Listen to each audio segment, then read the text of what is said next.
The morning sun rose over the endless Atlantic like a pale coin, glimmering on the waves that carried 3 wooden ships into the unknown. It was the year 1492, and Christopher Columbus, an Italian navigator with a stubborn dream, stood at the bow of the Santa Maria. The salty wind tangled his hair, but his eyes were fixed on the horizon.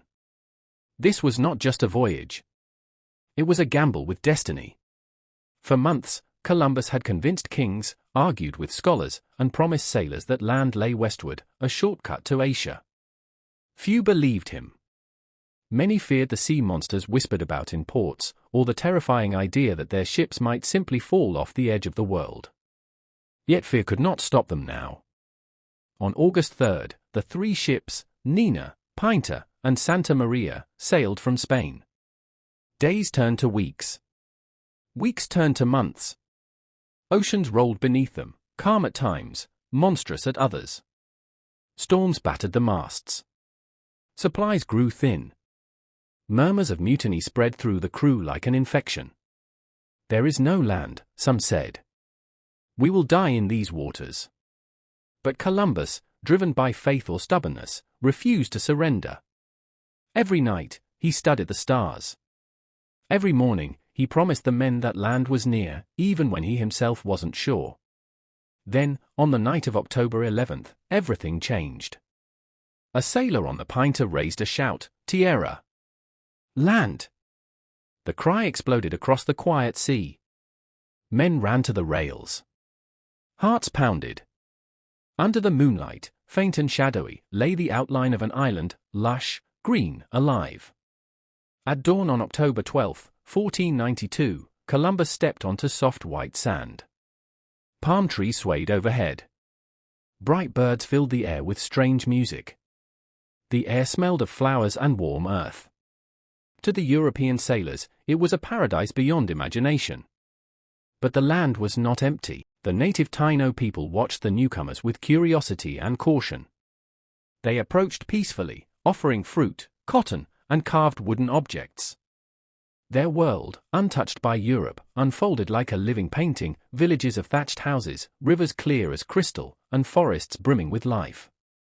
Columbus believed he had reached Asia, unaware that he had stumbled upon a continent unknown to his world, a place that would later be called America. This moment, peaceful as it first appeared, would set into motion events that reshaped history forever. New worlds discovered, cultures transformed, and civilizations changed in ways no one could have imagined. As Columbus raised the Spanish flag on the shore, he did not know that his discovery would echo across centuries, carried in stories, maps, and memories, all beginning with a dream, a voyage, and the sighting of distant land after a long, uncertain sea. Thus began the story of the discovery of America, born from courage, curiosity, conflict, and the meeting of 2 worlds separated by an ocean but destined to collide. The ocean groans like a living beast as a fleet of weather-beaten ships forces its way across the Atlantic. Storm clouds slam against the sails, ropes snap like gunshots, and terrified passengers cling to the deck. They are not heroes, just merchants, farmers, prisoners, dreamers, but history will one day call them founders. Ahead of them lies a continent whispered about in European courts as a place of gold, glory, and God. The captains say the land is empty. It is a lie. When the ships first touch the shores of the New World, a heavy mist rolls across the forests, hiding the watchful eyes of nations who have lived here for thousands of years. The English plant their flag in the soil of Virginia with trembling hands, pretending the act alone grants them ownership. Hunger tears through the settlement like a silent invader. Men dig for gold while neglecting crops, disease spreads faster than hope. Native people observe from the tree line, puzzled at how beings so fragile dare to claim a world they barely understand. As years grind by, the English learn to listen to the land. They trade, they plead, they fight. Tobacco rises from the fields like a new currency, reshaping the colony in clouds of smoke and sweat.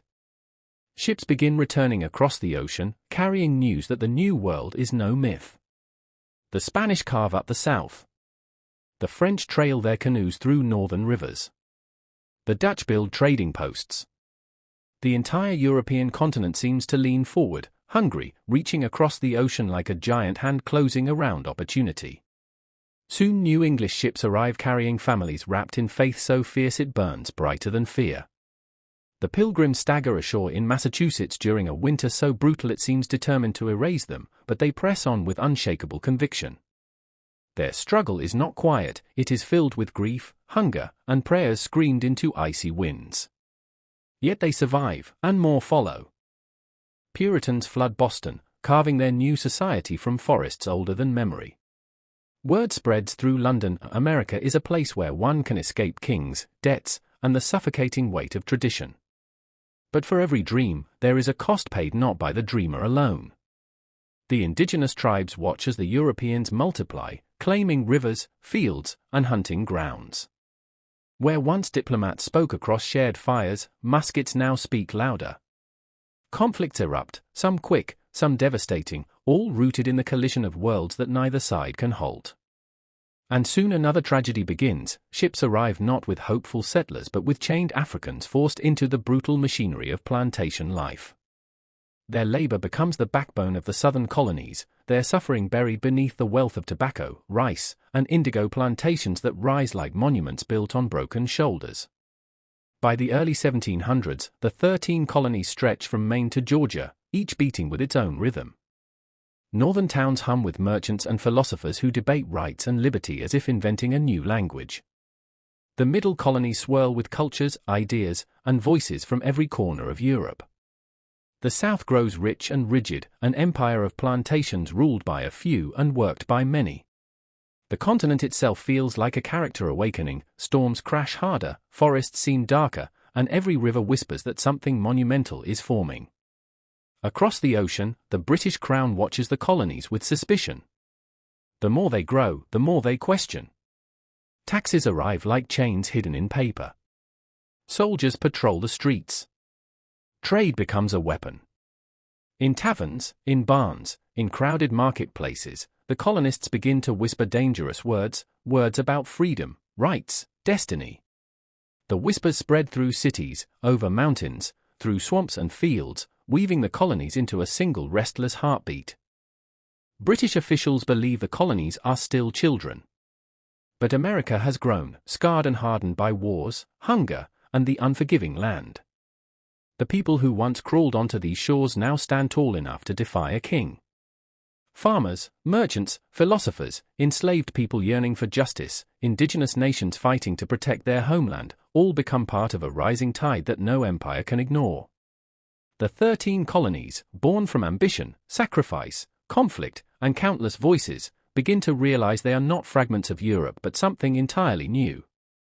A storm gathers over them, not the storm of the Atlantic but one of rebellion, identity, and the birth of a nation that will change the world.